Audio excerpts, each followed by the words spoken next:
And we're going to talk quickly about structures. So structures and golang are the basic building blocks of an object in golang. They're relatively simple. There's not a ton of variation on them. I like how Go has kept this simple. Structures can have internal fields that are hidden from the outside, at least outside the package they're hidden.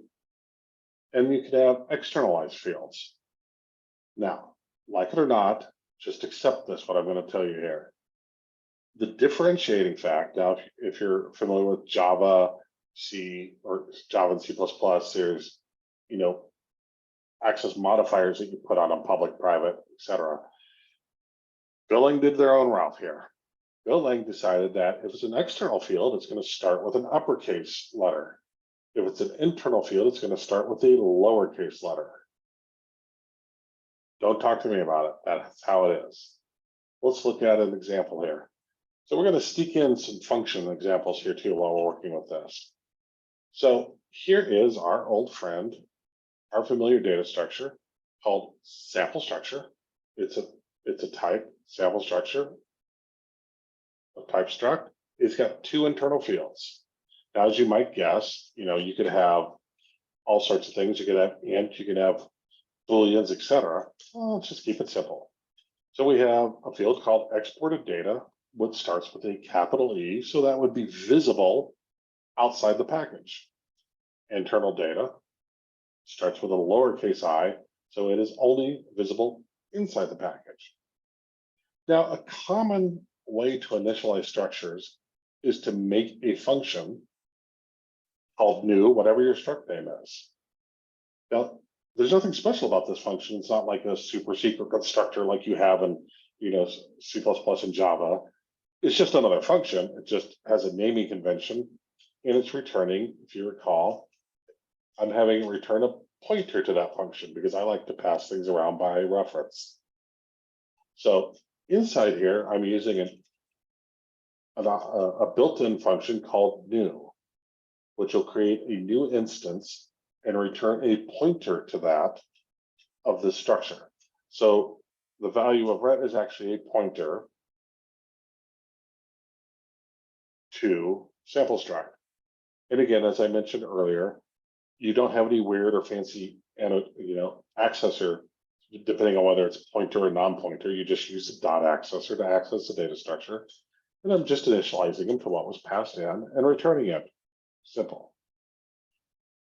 I'm going to add one more little thing in here. You can provide functions that receive the structure.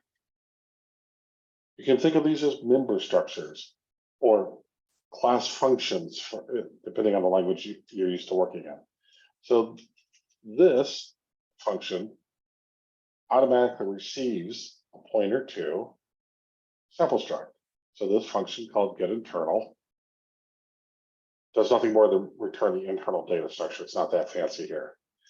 And when you're working with this, you could access that function by using the variable and doing a function call. So this should look very similar to a class function for Python or Java or C++. In fact, it is very similar. So let's look how these things are used. Let's go over to our friendly main. And I've imported the package that exists in, Go training package. It's in some package, so I can use that prefix. And I'm calling the function new and I'm passing in some data. And I get a pointer of that. I can use that to print stuff out. Oops, I don't need that. That's from an old example. And of course, I can also get the internal data. If I wanted to, I could print the internal data out by calling the function that returns it. Let's just run this for kicks and grins. External, internal. 3 ways. Now, we'll go more in depth on the structure of what you can do with these receiver functions, how they work with interfaces. We'll introduce that concept later. Right now, let's show a simple sort of inheritance that actually exists with structures. That might be kind of fun. So let's say you had everything you did. You always had on all your data structures a version and a MIME type. Not a MIME type, data type, which is a MIME type, a string. You can automatically include that in your structure by simply referencing it. Boom. Now you have everything from base is now in sample. You can see that because you can reference it. Data type and version. And since I can go ahead and initial it right now. 1.0, but that data type is my type. I don't know. I'll make something up. And so I can actually reference those now directly from the struct. So if I print that out,